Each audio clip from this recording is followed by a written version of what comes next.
Hey guys, and welcome to the next tutorial of ethical hacking and penetration testing via Kali Linux.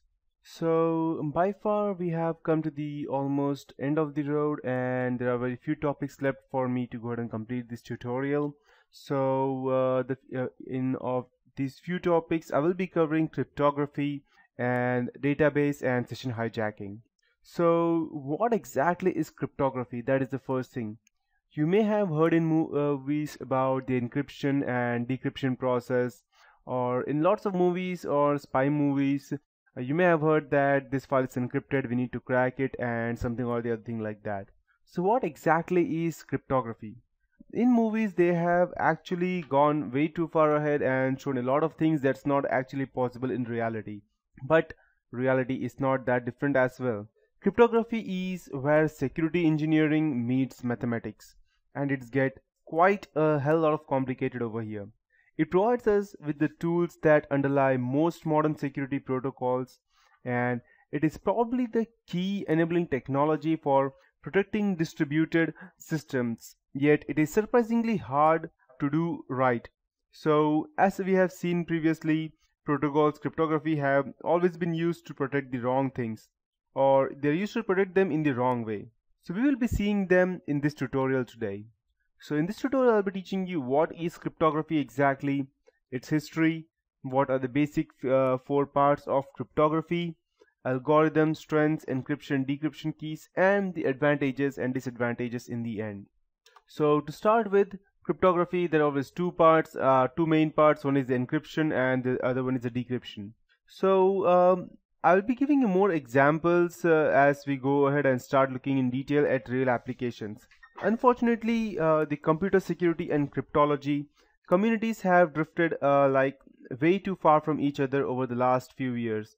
So security people don't always understand that the available crypto tools and crypto people don't understand the real world problems.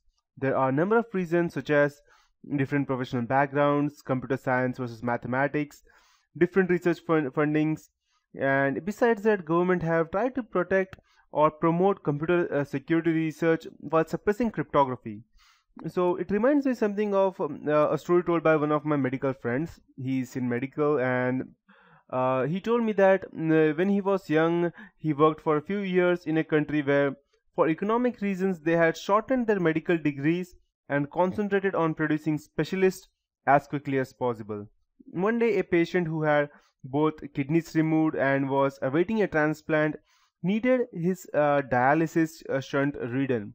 The surgeon sent the patient back from the theater on the grounds that there were no urinalysis on the file.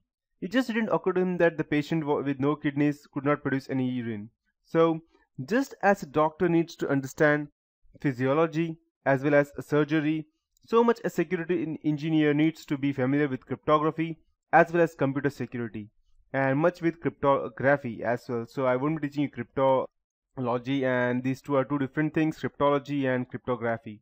So I won't go much into mathematics today, and I'll just be explaining the basic institutions and constructions that seem to be the most cause of confusion. If you have to use cryptography in anything reassembling a novel way, then I would strongly recommend that you read a lot more about it.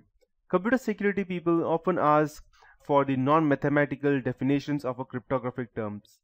The basic terminology is that cryptography refers to science, an art of deciphering or designing ciphers, cryptanalysis to science and art of breaking them, while cryptology, often shortened to just crypto, is the study of both, that is cryptanalysis to science and designing ciphers.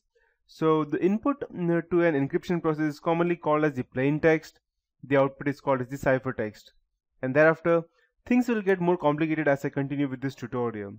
There are n number of cryptographic primitives, basic building blocks such as block ciphers, stream ciphers, or hash functions.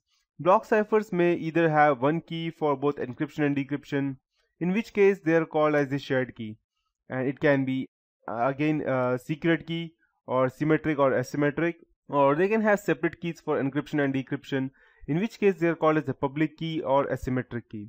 And thereafter we will have a digital signature scheme, which is a special type of asymmetric crypto primitive. And in the rest of this tutorial, I'll give you some fine historical examples to illustrate the basic concepts of cryptography. Then I'll try to fine-tune definitions by introducing random oracle model, which many cryptologists use. Finally, I'll show you some of the more important cryptographic algorithm, how they actually work, and how they can be used to protect data.